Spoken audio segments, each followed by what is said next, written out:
കായംകുളം നഗരസഭാ ചെയർപേഴ്സൺ ജനങ്ങളെ വിഡ്ഢികളാക്കുന്നതായി UDF കൗൺസിലർമാരായ കോൺഗ്രസ് നേതാക്കൾ പറഞ്ഞു. മാലിന്യ സംസ്കരണ വാഹനം വാങ്ങിയതിലെ അഴിമതിയും ജാള്യതയും മറയ്ക്കുന്നതിനു വേണ്ടിയാണ് ചെയർപേഴ്സൺ ഇപ്പോൾ കഴിഞ്ഞ വർഷം നടത്തിയ ബാംഗ്ലൂർ യാത്രയുടെ ഫോട്ടോയുമായി വ്യാജ വാർത്ത നൽകിയിരിക്കുന്നതെന്നും കോൺഗ്രസ് നേതാക്കൾ പറഞ്ഞു. കായംകുളം നഗരസഭാ ചെയർപേഴ്സൺ ജനങ്ങളെ വിഡ്ഢികളാക്കുന്നതായി കോൺഗ്രസ് നേതാക്കൾ പറഞ്ഞു. മാലിന്യ സംസ്കരണ വാഹനം വാങ്ങിയതിലെ അഴിമതിയും ജാള്യതയും മറയ്ക്കുന്നതിനു വേണ്ടിയാണ് ചെയർപേഴ്സൺ ഇപ്പോൾ കഴിഞ്ഞ വർഷം നടത്തിയ ബാംഗ്ലൂർ യാത്രയുടെ ഫോട്ടോയുമായി വ്യാജ വാർത്ത നൽകിയിരിക്കുന്നതെന്ന് ഇവർ ആരോപിക്കുന്നു.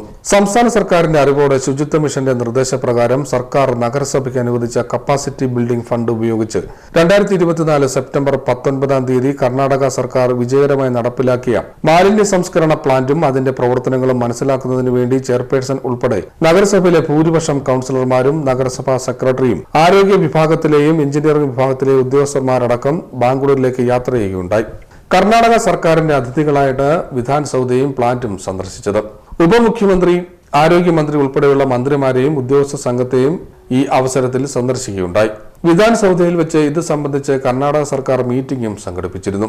എന്നാൽ ഈ യാത്രയുടെ ഫോട്ടോഗ്രാഫാണ് ഇപ്പോൾ അഴിമതി മറച്ചുപിടിക്കുന്നതിനു വേണ്ടി ചെയർപേഴ്സൺ ഉപയോഗിക്കുന്നത്. മുറുക്കുമുട്ടിലെ ഡംപിംഗ് ഗ്രൗണ്ടിലെ 4.5 ഏക്കർ സ്ഥലത്ത് മാലിന്യ സംസ്കരണ പ്ലാന്റ് സ്ഥാപിക്കുന്നതിനു വേണ്ടിയാണ് ബാംഗ്ലൂർ സന്ദർശിച്ചത്. എന്നാൽ ആ പദ്ധതി അട്ടിമറിച്ചുകൊണ്ട് നഗരസഭാ കൌൺസിലോ ബന്ധപ്പെട്ട സ്റ്റാൻഡിംഗ് കമ്മിറ്റികളോ ഉദ്യോഗസ്ഥരോ അറിയാതെയാണ് ചെയർപേഴ്സൺ മുൻകൂറായി 27 ലക്ഷം രൂപ നൽകിയത്. ഇത് നൽകുന്നതിനായി ചെയർപേഴ്സണും സംഘവും 2025 ഏപ്രിൽ 25, 26, 27 തീയതികളിൽ ബാംഗ്ലൂരിലേക്ക് നടത്തിയ യാത്രയാണ് ഇപ്പോഴത്തെ വിവാദങ്ങൾക്ക് കാരണം. ഈ യാത്രയിലാണ് കമ്പനിക്ക് മുൻകൂർ നൽകിയ 27 ലക്ഷം രൂപയുടെ ചെക്ക് കൊണ്ടുപോയിട്ടുള്ളത്. കമ്പനിയുടെ ഇടനിലക്കാരൻ വിട്ടു നൽകിയ വാഹനത്തിലാണ് ഇവർ യാത്ര നടത്തിയത്. ഈ ആരോപണങ്ങളിൽ നിന്നും രക്ഷപ്പെടുന്നതിനു വേണ്ടിയാണ് ഇപ്പോൾ UDF കൌൺസിലർമാർക്കും ഇതിൽ പങ്കുണ്ടെന്ന് വാർത്ത നൽകുന്നത്.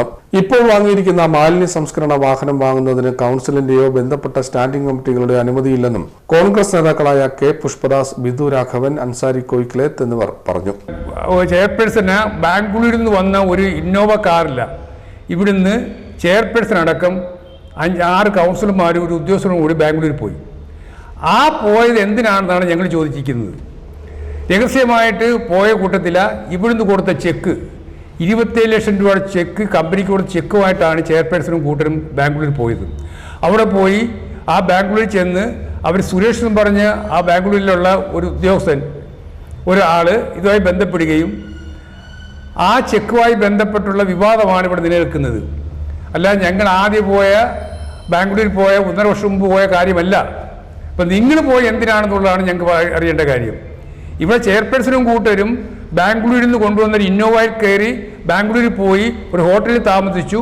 അവിടെ 2-3 ദിവസം താമസിക്കുകയും അവരും കൂടെ ചെയർപേഴ്സൺ അവിടെ കേരളത്തിലെ ചെയർമാന്മാരുടെ ഒരു യോഗം ഉണ്ടായിരുന്നു. അത് സത്യമാണ്. അതിൻ്റെ കെയർ ഓഫിലാണ് ഈ കൗൺസിലർമാരുമായിട്ട് അവിടെ പോയിരിക്കുന്നത്, ഈ ചെക്കുമായി അവിടെ പോയിരിക്കുന്നത്.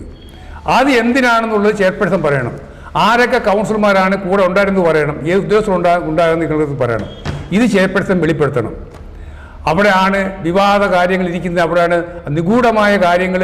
ആ യാത്രയാണ് കഴിഞ്ഞ മാസം പോയ യാത്രയാണ്, ബാംഗ്ലൂരിലെ യാത്രയാണ്. അവിടെയാണ് ഞങ്ങൾക്ക് അത് വേണ്ടത്.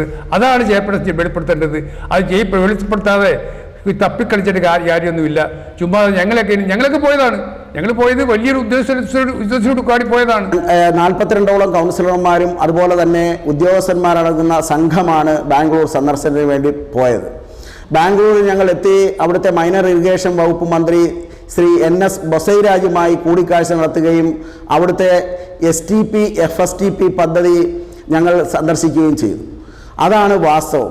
അല്ലാതെ അതിനുശേഷം 2025 ഏപ്രിൽ മാസം 25 തീയതി കായംകുളം നഗരസഭാ ചെയർപേഴ്സണും അതുപോലെ തന്നെ ഉദ്യോഗസ്ഥന്മാരും ചില കൗൺസിലർമാരും അടങ്ങുന്ന സംഘം ബാംഗ്ലൂർ സന്ദർശനം നടത്തി.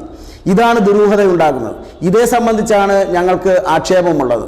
അവിടെ ശുചിമുറി മാലിന്യ സംസ്കരണ പദ്ധതിയുമായി ബന്ധപ്പെട്ട് ഒരു യാത്ര നടത്തി എന്നുള്ളതാണ് ഇപ്പോൾ വിവാദമായിരിക്കുന്നത്. 27 ലക്ഷം രൂപ മുൻകൂറായി നൽകി ഒരു പെട്ടിവണ്ടി വാങ്ങി കായംകുളം നഗരസഭ ഗ്രൗണ്ടിലിട്ടിട്ടുണ്ട്. നഗരസഭയിലെ ശുചിമുറി മാലിന്യ പ്ലാന്റുമായിട്ട് ബന്ധപ്പെട്ട് UDF കൗൺസിലർമാരും അതിൽ പങ്കാളികളായിട്ടുണ്ടെന്ന രീതിയിലൊരു വാർത്ത പ്രചരിക്കുന്നുണ്ട്. അത് LDF നൽകിയ കളവായിട്ടുള്ളൊരു വാർത്തയാണ്.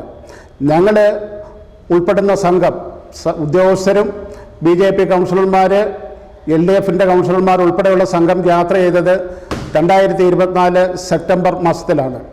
19-ാം തീയതി ഇവിടെ നിന്ന് യാത്ര തിരിച്ച് 23-ാം തീയതിയാണ് തിരിച്ചെത്തുകയുണ്ടായി. പക്ഷേ അന്ന് നമ്മൾ യാത്ര ചെയ്തത് മാലിന്യ സംസ്കരണ പ്ലാന്റ് വലിയ പുരയിടത്തിൽ സ്ഥാപിക്കുന്ന മാലിന്യ സംസ്കരണ പ്ലാന്റ് സ്ഥാപിക്കുക, എങ്ങനെയാണ് അതിൻ്റെ പ്രവർത്തന രീതികൾ മനസ്സിലാക്കുന്നതിന് വേണ്ടിയാണ് നമ്മൾ പോയത്. അപ്പോൾ അതിൻ്റെ മറവില ഇവർ അവിടെ ഈ മുരുക്കുമൂട്ടിൽ ഈ പ്ലാന്റ് സ്ഥാപിക്കാതിരിക്കാൻ വേണ്ടി ഈ വാഹനം വാങ്ങുന്നതിന് വേണ്ടി ഇവരെ കൃത്രിമമായിട്ട് രേഖകൾ തയ്യാറാക്കുകയും. CD net news, Kayamkulam.